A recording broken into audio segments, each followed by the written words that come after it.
Pendapat kalian ketika mendengar kata anak? Yang pertama kali terlintas di pikiran saya tentang anak, yaitu anak adalah titipan Allah yang harus kita jaga.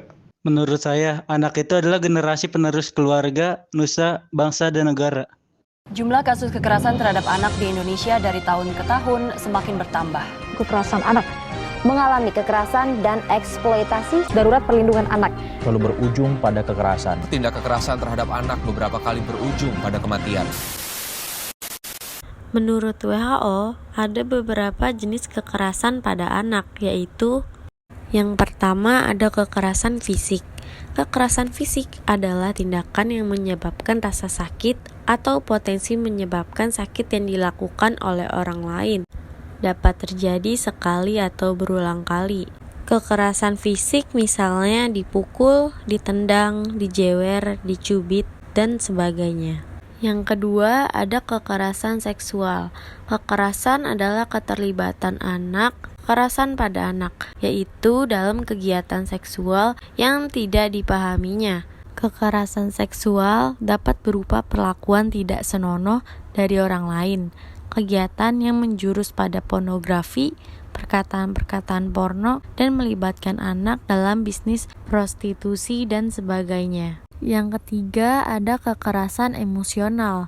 Kekerasan emosional adalah segala sesuatu yang dapat menyebabkan terhambatnya perkembangan emosional anak. Hal ini dapat berupa kata-kata yang mengancam, menakut-nakuti anak, dan lain sebagainya. Yang keempat ada tindakan pengabaian dan penelantaran. Tindakan pengabaian dan penelantaran adalah ketidakpedulian orang tua atau orang yang bertanggung jawab atas anak pada kebutuhan mereka, seperti pengabaian kesehatan anak, pendidikan anak, terlalu mengekang anak, dan sebagainya.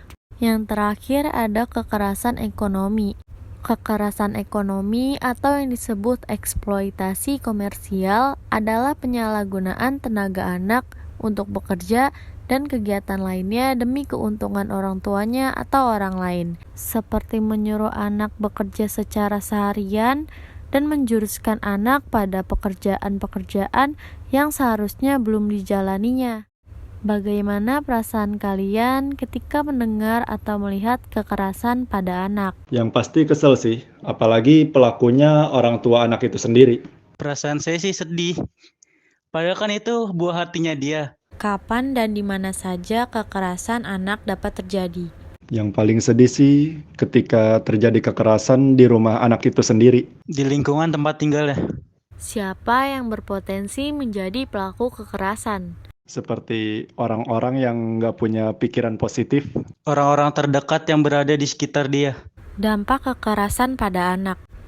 Trauma dan depresi, serangan panik, luka dan cedera, sulit mengatur emosi, sulit membangun hubungan dengan orang lain, menjadi pelaku kekerasan pada anak lainnya, hingga kematian. Dari laman Simfoni PPA, Sistem Informasi Online Perlindungan Perempuan dan Anak, kita bisa melihat tingginya kekerasan anak di Indonesia. Di input dari 1 Januari 2022 hingga saat ini ada 12.933 kejadian kekerasan terhadap anak di Indonesia. Terdapat 20,6% anak laki-laki dan 79,4% anak perempuan. Bagaimana sih cara mencegah kekerasan pada anak? Berikut ini beberapa cara mencegah kekerasan pada anak. Yang pertama, membangun komunikasi yang baik pada anak. Yang kedua, ajari anak speak up. Yang ketiga, biasakan anak menggunakan pakaian tertutup.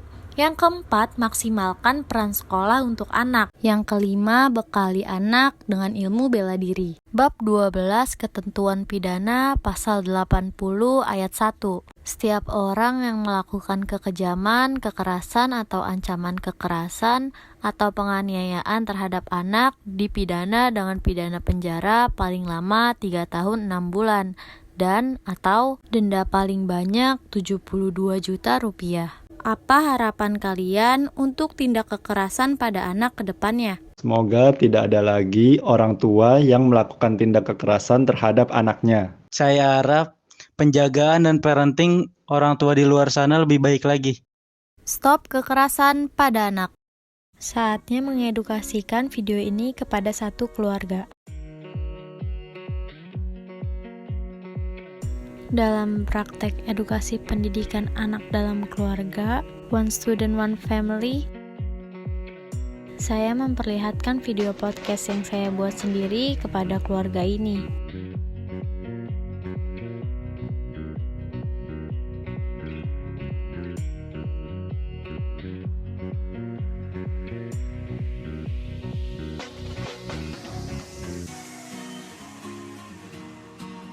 Di sini saya juga mendapat beberapa pertanyaan dari orang tua.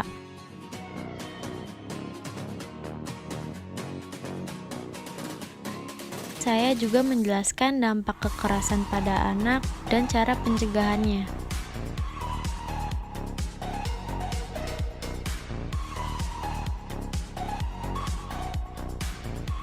Alhamdulillah sampai di sini praktek edukasi yang saya jelaskan. Mohon maaf apabila ada kekurangan. Terima kasih.